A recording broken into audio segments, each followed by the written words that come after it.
Livro A Inquisição. História de uma instituição controvertida. Padre José Bernard S.J. Introdução. Uma das acusações que sem cessar se levantam contra a Igreja Católica é a de ter terrorizado os povos cristãos pela sinistra instituição da Inquisição. As incriminações proliferam em meio de uma ignorância histérica quase completa. Sem conhecimento de causa, fala-se de inocentes perseguições, prisões, torturas, fogueiras. Só a palavra Inquisição incute misterioso terror.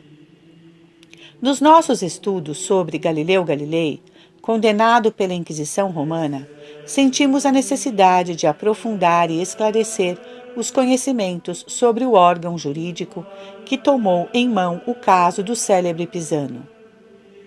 Muitas vezes, até é ignorado o fato de ter sido a Inquisição um tribunal, e a este o caráter que lhe dá a grande impopularidade. Qualquer tribunal de justiça é odiado pelos criminosos, receando pelos cidadãos honrados que se sentem difamados quando citados pelo juiz. Finalmente, por falsos sentimentos humanitários, são difamadas as sentenças jurídicas como desumanas, esquecendo-se que qualquer sanção das leis deve ser dura para intimidar os malfeitores e proteger os inocentes, e as sanções que os nossos antepassados julgavam necessárias eram realmente duras e hoje incompreensíveis. Foram estas as razões que geraram contra a Inquisição a atmosfera de ressentimento e repulsão, fomentada por propaganda malévola e favorecida pela incompreensão das suas finalidades e efeitos salutares. A aversão contra o espectro sinistro do Tribunal da Fé é tão geral que os próprios católicos, fiéis à sua igreja, dela participam, influenciados por uma constante propaganda maliciosamente tendenciosa. Muitos confundem a imutabilidade do dogma católico com a disciplina eclesiástica. Considerando a Igreja como imutável, afirmam estar ela ainda hoje nas mesmas disposições como em séculos passados e pronta para perseguir os dissidentes com torturas e fogueiras. Tais acusadores não sabem distinguir o essencial do acidental. Sabemos que o islamismo, fiel às doutrinas de Maomé, considera da sua essência submeter todo mundo a ferro e fogo. Ainda recentemente, os ulemás do Paquistão se opuseram a uma constituição favorável a adeptos de outras religiões, declarando que o mundo islâmico continua ainda hoje em pé de guerra com todos os infiéis. A propagação da Igreja Católica é também uma característica essencial e imutável, mas processa-se por meios persuasivos. A sua defesa contra os hereges, e em particular a modalidade desta defesa, incorporada na Inquisição, é um ato disciplinar e acidental, sujeito a variações e abrogações. Na sua disciplina, a Igreja se adapta às circunstâncias do lugar e do tempo. Ninguém pensa mais em restaurar a Inquisição e menos ainda seus métodos. Estes pertencem definitivamente ao passado. Não é fácil remediar a ignorância que reina sobre este assunto de dificílima explicação. Raros são os autores católicos que ousam abordá-lo, desesperando desde o início de poder introduzir o leitor num mundo completamente alheio ao nosso, incompreendido até por muitos historiadores. Para compreender a Inquisição, é preciso formar-se uma alma ancestral. As linhas que seguem não pretendem dar um conspecto histórico completo, mas só auxiliar, na medida do possível, a compreensão daquele fenômeno histórico. A disposição da matéria obedece a este intuito. Algumas repetições foram inevitáveis. Começamos com algumas explicações e ponderações preliminares. Cumprimos ainda com o grato dever de agradecer ao padre Dr. Frederico Laufer S.J., professor da História Eclesiástica, a valiosa colaboração e orientação. A Inquisição Medieval. O que é a Inquisição? A Inquisição deve ser considerada como resultado da unificação de duas instituições, uma eclesiástica e outra civil. A Igreja tem a missão de propagar, fortalecer e proteger a revelação divina. Para satisfazer ao dever, ao ofício de proteger a fé, ela criou o Tribunal Eclesiástico, o Santo Ofício.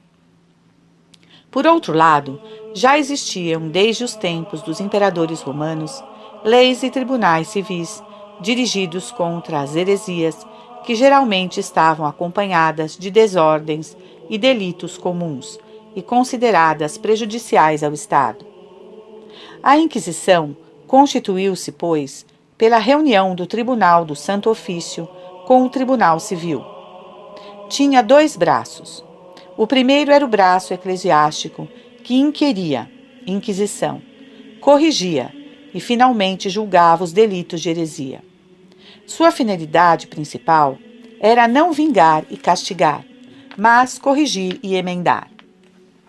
O segundo braço era o secular, a quem eram entregues os réus convictos e contumazes para serem castigados segundo as leis civis.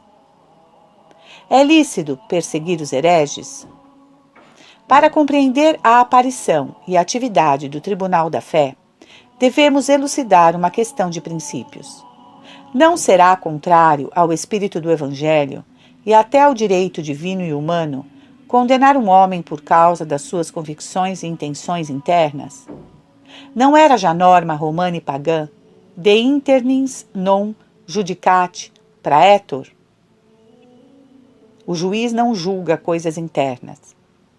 Ou não era um abuso abominável do Império Romano ter perseguido os cristãos? E podia-se justificar a repressão violenta do maniqueísmo de que teremos ainda de falar?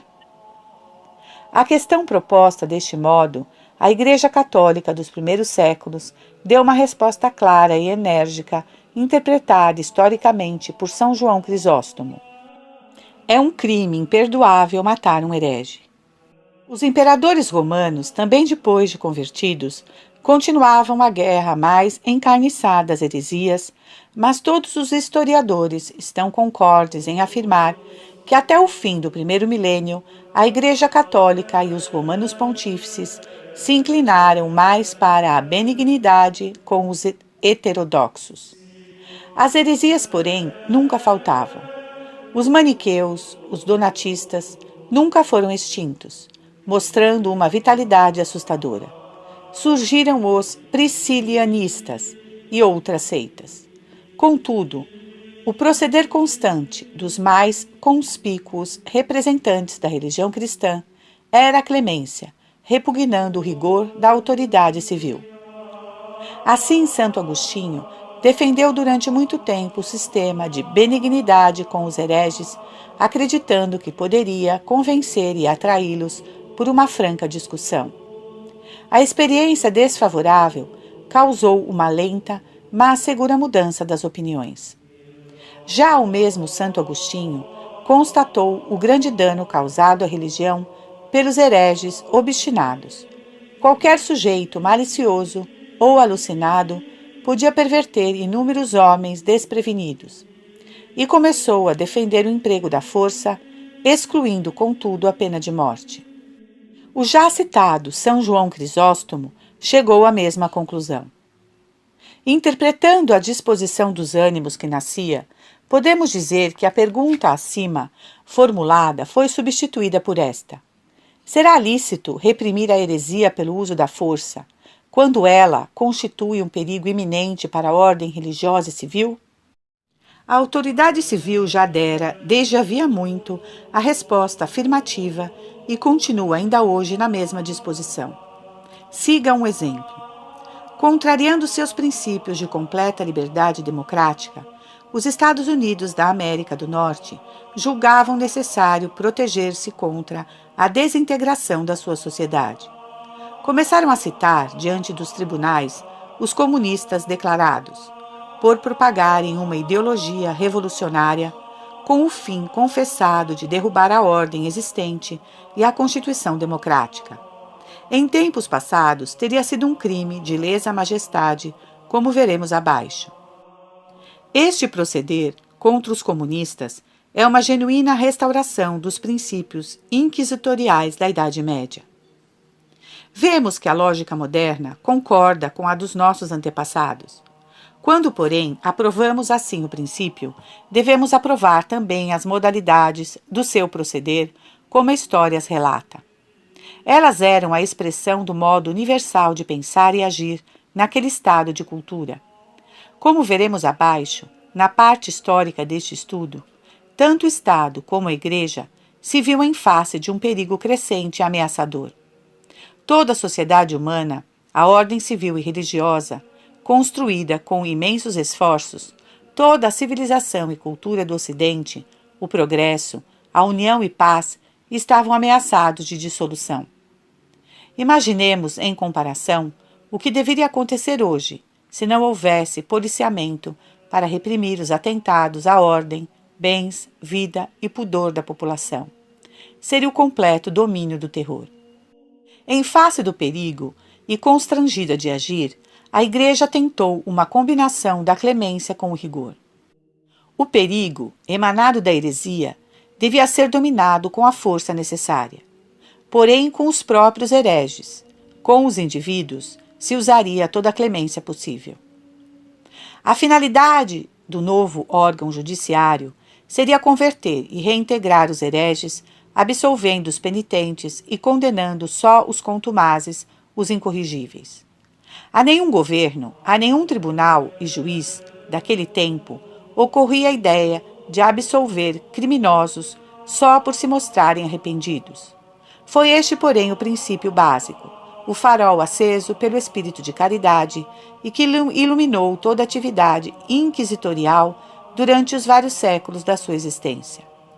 Assim compreendemos que todo o Ocidente cristão, a autoridade civil, os governadores da Igreja, todo o povo cristão, enquanto incontaminado pelo veneno, considerava indispensável o órgão repressor da heresia.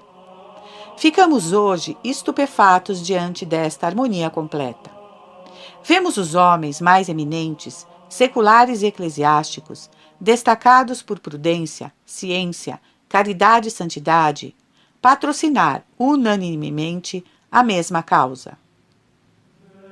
Não podemos duvidar que nós mesmos, se tivéssemos vivido naquela época, teríamos pensado como eles. Incriminá-los seria, pois, equivalente a condenar a nós mesmos ou ao senso comum humano. O estudo das exposições seguintes corroborará esta conclusão. A mesma convicção e concordância se encontrou entre os protestantes. A Reforma é uma história de guerras e execuções dos católicos, não só na Inglaterra, senão também na Alemanha e na França. Lutero, Melanchthon, Butzer decretaram a pena de morte para os hereges, entre aspas. Calvino mandou queimá-los e recebeu a aprovação de Lutero. Der Catholic, 20/10/1935. Se os reformadores procederam da mesma forma como os governos católicos, contudo negamos que os princípios acima estabelecidos justifiquem seu proceder. Eles não se viam na necessidade de defender uma ordem existente, nem de salvar a religião de inovações perigosas, ou de preservar a cultura de decadência. Para eles, a perseguição da antiga religião era um meio de propagar suas próprias inovações. Desde o início, eles imitaram os muçulmanos, propagando suas doutrinas pela pressão e até por fraude, com o auxílio dos reis, vendo que só por meios persuasivos não conseguiriam arrancar o povo ao seio da Igreja Católica. Lembremos aqui, como complemento, o que fizeram os nazistas, proclamando alto o ódio como base de todas as suas relações com os dissidentes, e foi este ódio que encheu os campos de concentração e de morte. Os comunistas anunciam a paz do mundo, uma paz singular, que para o exterior não exclui o emprego das armas e para o interior estabelece a paz do cemitério. Com esses princípios é ameaçada a cultura universal, enquanto a Inquisição salvou a cultura, como veremos. A questão que acabamos de tratar é de tanta importância que não achamos supérfluo acrescentar as ponderações do professor Dr. Frederico Lauder, S.J., feitas sob outro ângulo. 1. A fé revelada por Deus, restauradora do mundo, era considerada pela cristandade medieval como seu tesouro mais precioso. Por ela, o cristão se distinguia de todo o resto da humanidade. Era seu apanágio, privilégio divino. Na mesma época da história, que devia haver o aparecimento da Inquisição, a fé tão viva animou os exércitos dos cruzados a sacrificar a vida pela defesa dos lugares santos. Se então, na retaguarda, no próprio seio da cristandade, hereges, talvez vindos do estrangeiro, faziam propaganda de uma crença contrária, já condenada pela Igreja desde séculos e reprovada pelo Estado por destruir a união da fé e a ordem social, podemos compreender a indignação que se apoderava de todos. 2. É verdade que não se deve forçar ninguém a aceitar a fé. Neste particular, os medievais procediam corretamente. Não obrigaram os judeus, nem os pagãos ou muçulmanos a abraçar a fé cristã. Medidas estaduais diferentes nos séculos XV e XVI não emanaram da Igreja nem tiveram sua aprovação. Mas quem era cristão tinha feito no batismo compromisso de conservar a fé e de ser membro da Igreja e da cristandade até a morte, assumir as supremas obrigações diante das autoridades, às quais davam o direito de urgir o fiel cumprimento. Apostatando, o cristão tornava-se perjuro, réu de um crime considerado como o maior de todos. 3. Mas se alguém perde internamente a fé, ou, convencendo-se subjetivamente de sua falsidade, agir contra este não será equivalente a sujeitá-lo ao terror, fazer dele um hipócrita? A esta pergunta dava-se a resposta seguinte: ao povo simples, ignorante e até ao homem culto, mas isolado, não se pode reconhecer o direito de se blevantar em assunto de fé e moral contra o consenso comum e a autoridade eclesiástica estabelecida por Deus. As ideias novas contrárias à Igreja não podem gerar convicção objetiva, mas apenas subjetiva, adesão ao erro. A mais, se os inovadores tivessem guardado para si suas ideias, poderiam viver em paz. Mas quando começavam a doutrinar, a atrair gente simples e desprevenida, os pastores deviam defender a população e a ordem estabelecida, da mesma forma como hoje o Estado reprime revolucionários. A propaganda herética não era, pois, considerada como produto de verdadeira convicção intelectual, mas antes como obstinado fanatismo religioso ou má vontade e rebelião contra a ordem social. A tais mentalidades não se podia fazer frente com instrução, com argumentos da razão, senão com coação, tribunal e prisão. Julgava-se justo aplicar a pena capital. 4.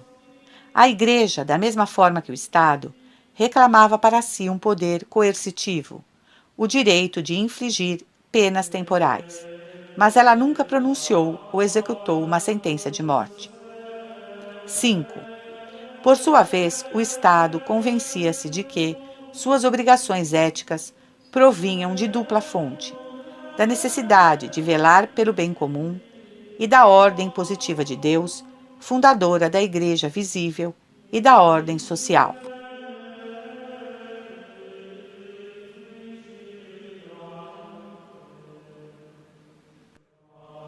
Livro A Inquisição. História de uma instituição controvertida. Padre José Bernard S.J. Causas gerais que motivaram a instituição do novo tribunal. Para os criminosos comuns, já existiam os tribunais civis. Mas tanto o Estado como a Igreja viam-se a braços com o desenvolvimento de numerosas ideologias perigosas, cujo conhecimento é necessário para compreender a necessidade da sua supressão por um órgão jurídico apropriado e novo. Para as exposições que seguem, confira-se: a. O tomo 64 da monumental Enciclopédia Europeu-Americana, editada por Espasa Calpe, Bilbao, Espanha. Citaremos Espasa. B.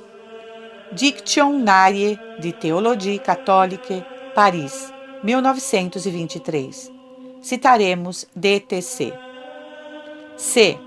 A literatura ocasionalmente indicada. 1. Os maniqueus. Já no tempo do Império Romano, os maniqueus, que professavam uma doutrina dualística, eram considerados tão prejudiciais à ordem civil e religiosa que o imperador Diocleciano os mandou perseguir e eliminar por todos os meios possíveis. Mas o maniqueísmo não foi extinto. Continuou a existir no Oriente. No século X, a imperatriz Teodora fez massacrar uma centena de milhares de cátaros, puros, entre aspas, como se chamavam os neo-maniqueus. Perseguidos também pelo imperador Alex Comnenus, por 1118, muitos deles emigraram para o Ocidente, onde acharam refúgio e granjearam novos adeptos. No século XII, são encontrados nos Países Baixos, Alemanha, Lombardia, Espanha e França, onde eram chamados albigenses. Enquanto no sul continuava a ameaça do islamismo, ao norte dos Alpes, a cristianização era de data recente e ainda imperfeita. A influência do papado era diminuta por causa do poder dos senhores feudais que governavam ou constituíam o baixo e alto clero. Quanto menor era o ascendente da Igreja, tanto maior o perigo causado pelo neomaniqueísmo ou catarismo. Negando ou deturpando quase todas as doutrinas do cristianismo, a seita sinistra era detestada pelo povo que perseguia seus adeptos. Às vezes, cátaros eram arrancados aos tribunais seculares ou eclesiásticos e lançados ao fogo. Porém, a seita aumentava em número e influência e teve influxo pernicioso nos valdenses. Os cátaros ameaçavam de decomposição a sociedade humana. Ensinavam a iliceidade do matrimônio. O fruto proibido no paraíso terrestre fora o uso do matrimônio. A propagação do gênero humano constitui uma obra diabólica. Uma mulher grávida é uma mulher que tem o demônio no corpo. Contudo, só dos perfeitos podiam exigir a completa pureza, na abstenção do matrimônio. Sendo evidentemente dificílima a perseverança no estado perfeito, prevenia-se a defecção pela endura, assassínio por privação de alimento, prática que se estendia até as crianças. Muitos a praticavam voluntariamente, DTC. É de crer que a endura vitimou mais cátaros que toda atividade inquisitorial. W. Neus, 1946. Estas doutrinas e praxes subversivas eram sustentadas e propagadas com fanatismo. O novo surto do maniqueísmo, nos cátaros e albigenses, tinha caráter mais violento do que nunca, a tal ponto que os príncipes, os reis, os imperadores e o povo em massa procederam à execução dos hereges que consideravam como o maior perigo. B. Llorca. O mesmo autor nota que, se jamais houvesse uma heresia perigosa para o Estado e para a Igreja, era sem dúvida a dos albigenses e cátaros. Eles se rebelaram contra a autoridade do Estado, não menos do que contra o da Igreja. A princípio, a Igreja se mantinha afastada das perseguições e recomendava compaixão para com os hereges, indulgência que aumentava o perigo e obrigou finalmente os papas a mudarem de atitude. 2. Os valdenses. Desde 1173, reuniam-se homens que pretendiam viver a vida de Cristo e dos apóstolos. Em breve, tornaram-se hereges e faziam propaganda ativa na Lombardia, Piemonte, França, Alsácia, Boêmia, Áustria, Baviera, Pomerânia, Brandemburgo. Desprezavam a autoridade da Igreja, que chamavam de Nova Babilônia, e lhe arrancavam os fiéis. Insurgiam-se também contra a justiça secular, combatiam as guerras e as cruzadas. Omitimos aqui a enumeração de muitas outras seitas, como também certas distinções que se podem fazer entre maniqueus, cátaros e albigenses e as relações das seitas entre si. 3. Os judeus. Fora da Espanha e Portugal, geralmente não eram perseguidos. Só esporadicamente ouvimos o contrário, como por exemplo a ação do margrave de Brandemburgo, que em 1510 mandou queimar 38 judeus. Era-lhes proibido fazer proselitismo e aos convertidos apostatar novamente da fé. Contudo, por seu ódio à religião cristã, seus pretensos ou reais sacrilégios e assassínios, pelo afã de conseguir riquezas, principalmente pela usura, eles provocavam a vingança do povo e a atenção perpétua das autoridades. 4. Perseguidos pela Inquisição, seriam mais tarde também os excomungados contumazes e os espiritualistas de diversas seitas que provocavam cisma na ordem franciscana e queriam obrigar a todos os fiéis a observar a pobreza absoluta, entravando assim qualquer progresso material e cultural. 5. A magia. Divinação, sortilégio, alquimia, culto do demônio, pactos com o demônio, que se consumavam no sábado. A crença na magia e nas bruxas, que hoje revive assustadoramente, nunca faltou nos tempos antigos e medievais. A justiça leiga combatia a magia e perseguia os magos e as bruxas. Também a Inquisição os reprimia. Muitas vezes, sentenciados brandamente pelo tribunal eclesiástico, eram de novo requeridos pela justiça leiga e invariavelmente castigados pela morte. Citemos um caso, DTC. Aos 15 de outubro de 1346, a Inquisição de Exílies, Dauphinis, França, sentencia um mago por 4 delitos.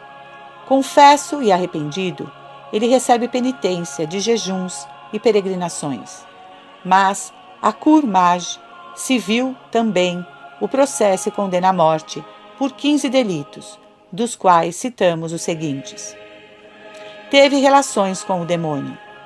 Renegou a Deus e pisou a cruz com os pés. Escutou os conselhos do demônio. O demônio proibiu-o de beijar a cruz. Esses 4 delitos são mencionados nas sentenças dos 2 tribunais, mas o tribunal leigo continua. Compôs pós mágicos, cometeu malefícios e assassinou crianças. Foi ao sábado, cometeu envenenamentos. Também o povo crédulo e supersticioso via nos magos e bruxas seus maiores inimigos e cometia inúmeras violências em que não podiam faltar atentados contra a honra e os bens alheios. 6. A Inquisição devia julgar também certos crimes de direito comum, principalmente os delitos graves contra a moralidade. Entre as causas que geraram a Inquisição, devemos enumerar também a ideologia da Idade Média. O povo, em sua fé ardente, não podia aturar o erro, nem o desprezo de suas crenças. Sentia-se provocado e injuriado por sacrilégios cometidos pelos hereges. Toda a dissensão ideológica levava a violências, cometidas por ambas as partes. Os reis, por sua vez, consideravam a unidade religiosa como base ou parte da unidade civil. Para eles, a perseguição dos hereges era uma questão política de unidade e paz interna. Realmente, onde medrava a heresia, imediatamente havia distúrbios, rebeliões dos hereges, reações populares violentas, guerras religiosas. Para resumir e ilustrar as causas, até aqui alegadas, ouçamos Espasa. Os repetidos sacrilégios, as doutrinas que ameaçavam a propriedade, a honra e a paz das famílias e dos povos, os incêndios e assassinatos, as desordens e rebeliões chegaram a tal ponto que os próprios reis, que ao princípio se mostravam indiferentes, quando não favoreciam os hereges, viam suas dinastias em perigo. Causaram desordem os sequazes de Tanquelme, que se dizia encarnação do Espírito Santo e se casou publicamente com uma estátua da Virgem, cometendo inúmeros atos imorais e apropriando-se de vultuosos bens. Arnaldo de Brécia, com seus bandos, apoderou-se de Roma e a saqueou, provocando guerra civil. Pedro de Buís foi assassinado quando ia pôr fogo a todas as imagens sagradas veneradas pelo povo. Espassa continua. A multiplicidade e o progresso das heresias no século XII foi tão grande que punha em grave perigo a Igreja e o Estado, ameaçando a nova civilização ocidental e originando não só a perversão dos costumes e a anarquia nas crenças, mas também lutas civis produtoras de enormes desordens públicas. Tanto a Igreja como o Estado se viam na necessidade de agir. Mas enquanto se tratava de heresias, o Estado precisava da cooperação da Igreja, única competente em questão de fé. A história parece provar que, apesar da sua gravidade, as causas alegadas não teriam bastado para vencer a relutância da Igreja. Mas sobreveio a insistência e a arrogância dos reis, tanto na Idade Média como mais tarde na Península Ibérica, que finalmente determinaram os papas a agir. Acrescem, pois, as seguintes causas de caráter diferente. 8. A insistência dos reis. Uma carta de Luís VII da França, enviada em 1162 ao Papa Alexandre III, ilustra muito bem a posição que tomavam a Igreja e o Estado. Vossa sabedoria, preste atenção toda particular a esta peste, maniqueus em Flandres, e a suprima antes que se possa agravar. Eu vos suplico, pela honra da fé cristã, dai nesta causa toda a liberdade ao arcebispo de Reims. Ele destruirá aqueles que assim se levantam contra Deus. Sua severidade justa será louvada por todos os que, neste país, estão animados pela genuína piedade. Se vós agirdes de outro modo, os murmúrios não se aquietarão e desencadeareis contra a Igreja Romana as veementes censuras da opinião. DTC. A carta deixa entrever que o Papa, fiel à antiga tradição da Igreja, muitas vezes manifestada por seus representantes, era contrário às medidas de coação. Mas a iminência do perigo já começava a mudar a opinião. Povo e príncipes exigiam repressão eficiente. Em muitas regiões, o próprio povo e as autoridades agiam por conta própria. O Papa entendeu que devia mudar de atitude e regular o proceder juridicamente. 9. A arrogância dos reis. Quão complexa é a questão da Inquisição e das suas origens, depreendemos de um ponto de vista inesperado, exposto por Monsenhor Douais. Depois de um século de desenvolvimento, a Inquisição foi fundada definitivamente pelo Papa Gregório IX em 1231. Segundo Monsenhor Douais, a razão desta decisão foi para o Papa a necessidade de criar uma arma de defesa para repelir as instruções do imperador Frederico II na esfera eclesiástica. F. de Almeida continua. É bem conhecida a nobrez política de que usou o imperador nas suas relações com a Santa Sé, faltando sem escrúpulo aos compromissos mais solenes e excedendo muitas vezes o círculo da sua autoridade. A pretensão de dominar o papado é manifesta. O zelo, por vezes excessivo, que Frederico II mostrou na repressão da heresia, obedecia ao mesmo pensamento de dominar o poder eclesiástico, procurando ganhar prestígio na opinião dos fiéis e afirmando solenemente a própria autoridade. Fala da plenitude do seu poder que lhe vinha de Deus. O Senhor constituíra-o defensor da tranquilidade da Igreja para não deixar contaminar por alguma ovelha ronhosa. Apoia-se em ambos os direitos, civil e eclesiástico. Ao mesmo tempo, o imperador planejava lançar na mesma fogueira os hereges e seus inimigos pessoais e políticos. E assim o fez. A decisão papal de opor uma barreira às invasões na esfera política, instituindo a Inquisição, não queria, pois, perseguir os hereges com novo rigor, mas obstar a prática de crimes políticos cometidos em nome da Igreja. O proceder de Francisco II achou mais tarde imitação nos reis da Espanha e Portugal, como ainda veremos.